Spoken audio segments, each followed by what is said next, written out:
मेनू दिखाओ उपन्यास ऑनलाइन पूरा पढ़ें उपन्यास बिन उपन्यास मिस ब्यूटीफुल सीईओ और उनका सिस्टम अध्याय 31 विश्व की पृष्ठभूमि मिस ब्यूटीफुल सीईओ और उनका सिस्टम C31 विश्व की पृष्ठभूमि एड्स बाय पब फ्यूचर। तीनों लड़कियां चुपचाप सांस लेने लगीं, मुंह ढंकने लगीं क्योंकि उन्हें पता चल गया था कि उनके सामने कौन है।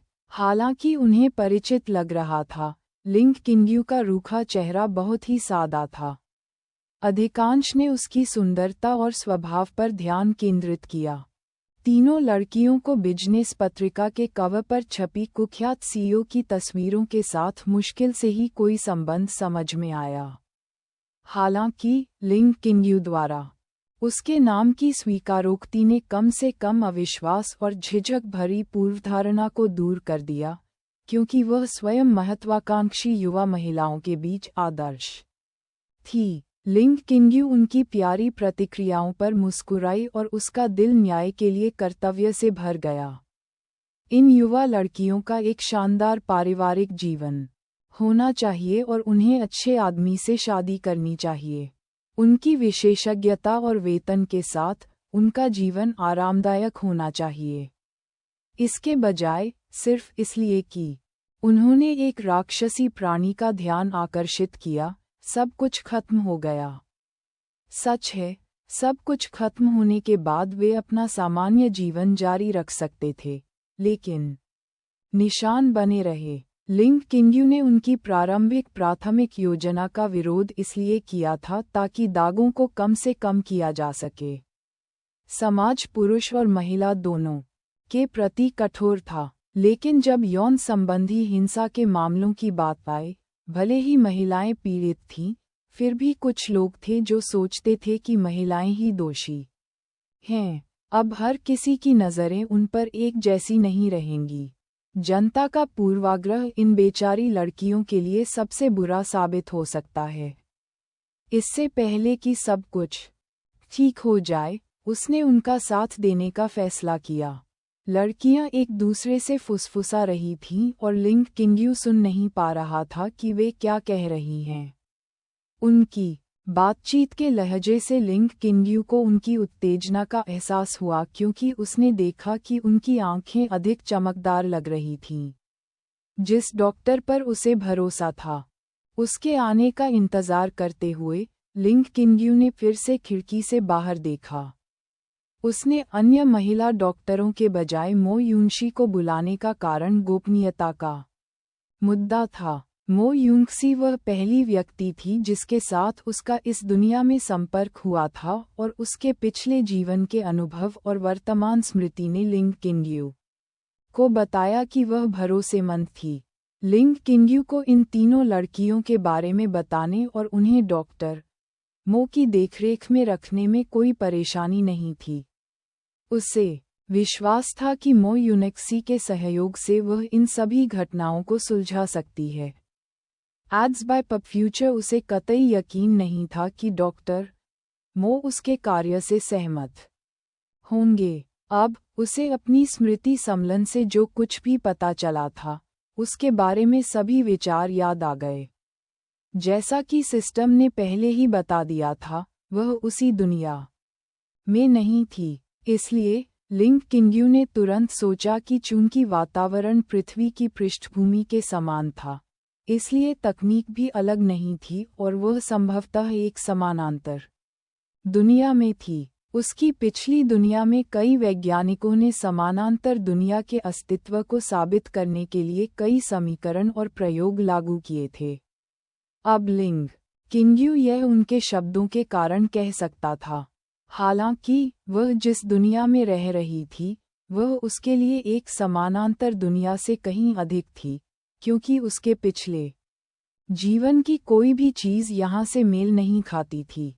बेशक वास्तव में सब कुछ नहीं, लेकिन सतह पर यह वैसे भी उसके पिछले जीवन की पृथ्वी जैसा नहीं था। ग्रह को अभी भी पृथ्वी कहा जाता था और तकनीकी प्रगति में कोई अंतर नहीं था। हालांकि भूगोल और राजनीति पूरी तरह से अलग-अलग थी। ग्रह की संरचना में 85% भाग जल का था। स्थल में 9 महाद्वीप थे। उत्तरी वृक्ष, दक्षिणी बुश, एलिसिया, भालू का पंजा, फोइक्स, हाथी, आइसलैंड, मध्य साम्राज्य और ओशिनिया। अगर कोई यहाँ के भौगोलिक वितरण को नहीं समझता तो यह नामकरण अजीब था, लेकिन लिंग किंग्यू ने अपने दिल में इन नामों पर सिर हिलाया। पेड़, झाड़ी, भालू का पंजा, हाथी और फोइक्स इसलिए दिए गए क्योंकि भूमि ऐसी संरचनाओं से मिलती जुलती थी। एलिसिया का नाम महारानी एलिसिया द ग्रेट के नाम पर रखा गया था, जिन्होंने भूमि को एकीकृत किया था। आइसलैंड, जैसा कि नाम से पता चलता है, दक्षिण में एक बर्फीला महाद्वीप था, जबकि मध्य साम्राज्य हर दूसरे महाद्वीप पर फैला हुआ था, सिवाय ओशिनिया के जो दूर स्थित था और जिसमें कई द्वीपों की श्रृंखलाएं थीं, बड़े और छोटे, और जो फोइक्स के दक्षिण पूर्व में स्थित थे।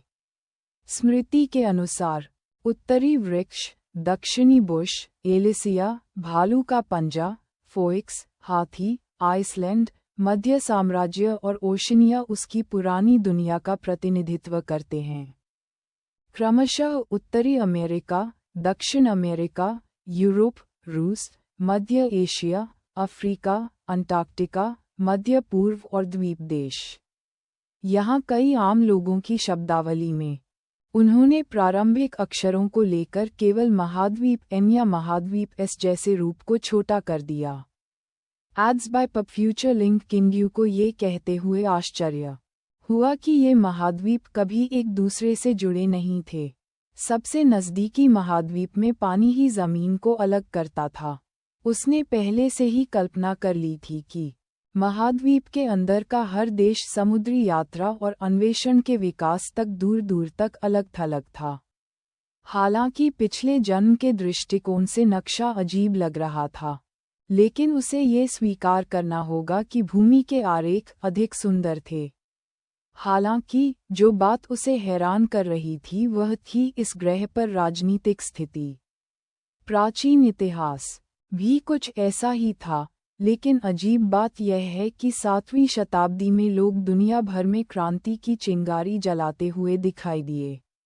निम्न वर्ग ने उच्च वर्ग को उखाड़ फेंका, जिसके कारण राष्ट्र ने राजशाही को समाप्त कर दिया या संवैधानिक प्रतिक्रिया व्यक्त की। स्वतंत्रता, समानता और बंधुत्व इस टायर दुनिया में नारे थे।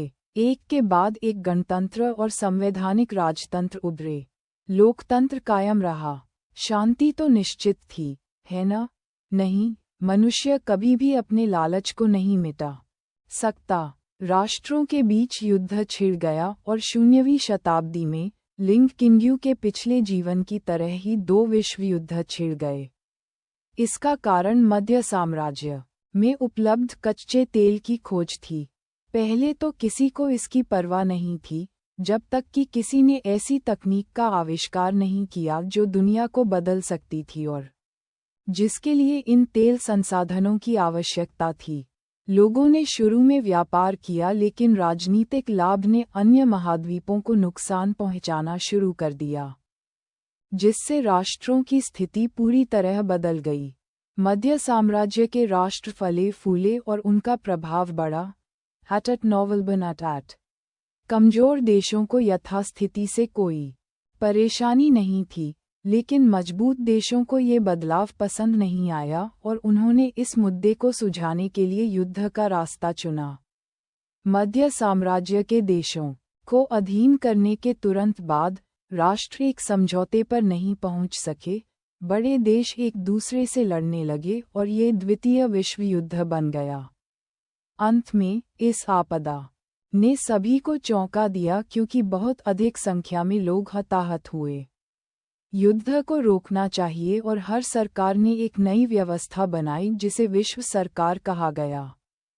लिंग किंग्यू ने इसे एक निश्चित संयुक्त राष्ट्र पार्टी की तरह माना। सौभाग्य से शायद लोकतंत्र और इसी तरह की विचारधाराएं हर जगह थीं, और फासीवाद और नस्ल वर्चस्ववाद की मानसिकता को बढ़ावा नहीं मिला। इस प्रकार भयानक नरसंहार से बचा गया, हालांकि अन्य अत्याचार हुए।